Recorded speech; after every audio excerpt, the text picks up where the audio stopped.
Professor Erismar, o que é terapia cognitiva processual? A terapia cognitiva processual é uma nova abordagem que eu desenvolvi ao longo desses 15 anos, desde que eu conheci a terapia cognitiva e que eu venho atuando como psicoterapeuta. Todos conhecem a eficácia da terapia cognitiva, entretanto, havia técnicas que eu fui adaptando à minha forma de trabalhar e em um determinado momento eu me perguntei, eu ainda faço terapia cognitiva? E a resposta é sim. Ou seja, a terapia cognitiva processual foi uma maneira que eu desenvolvi para fazer a mesma terapia que todo mundo conhece, a terapia cognitiva desenvolvida pelo Dr. Beck, na Universidade da Pensilvânia. Entretanto, as técnicas foram modificadas.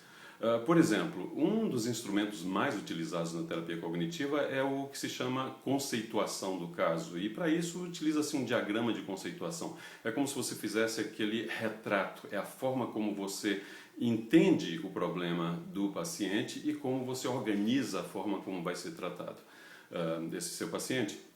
De modo que eu desenvolvi o diagrama próprio da conceituação da terapia cognitiva processual. Ele, a meu ver, é mais fácil de ser entendido pelo terapeuta e como ele é compartilhado com o paciente durante todo o processo terapêutico, fica também mais fácil do paciente entender o que está acontecendo na terapia. Entretanto, todos sabem que na terapia cognitiva o objetivo é lidar com formas digamos assim, disfuncionais ou formas negativas de lidar com o pensamento, ou seja, são formas de perceber as coisas de maneira nem sempre digamos, realista.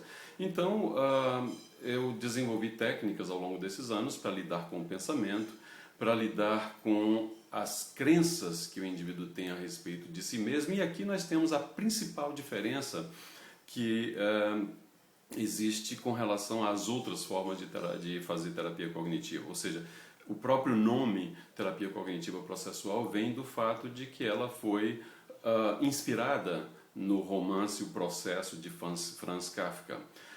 Para aqueles que não leram o livro, assim, em algumas poucas palavras, eu diria que no romance o personagem principal, de Joseph K., ele é detido pelas forças da lei numa manhã e durante todo o desenvolver do romance ele não sabe do que ele é acusado e não lhe é permitido saber qual foi o crime que ele cometeu e ao final ele é condenado e executado.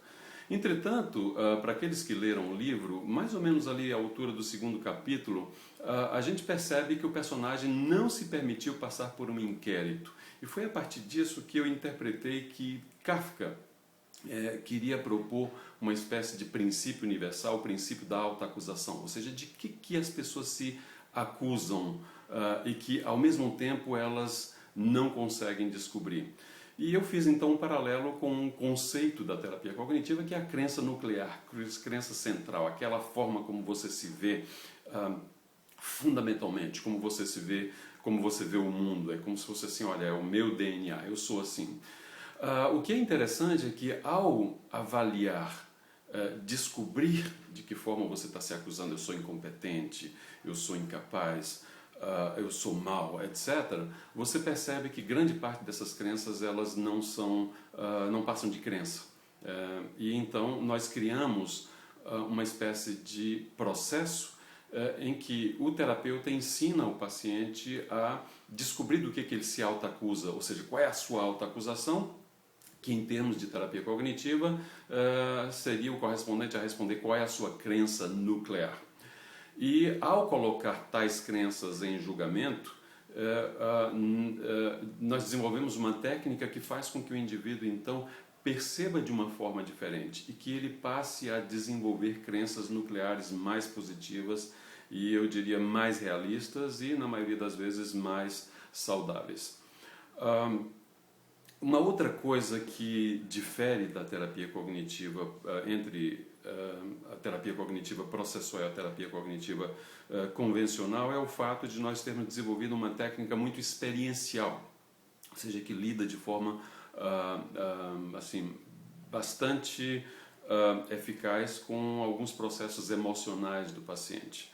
Então é o que nós chamamos de processo 2. Então, ao longo do treinamento na terapia cognitiva processual, o terapeuta aprende essas diferentes técnicas e como ele pode ter, digamos assim, uma conceituação através daquele diagrama que eu falei inicialmente e, consequentemente, organiza o processo psicoterapêutico de uma forma mais estruturada. Então, resumindo, terapia cognitiva processual é terapia cognitiva com uma roupagem diferente, com uma organização diferente, que, a meu ver, fez com que a terapia cognitiva processual, inclusive em trabalhos que nós já desenvolvemos, trabalhos científicos, mostrando que talvez ela seja, em muitos aspectos, superior à terapia cognitiva convencional.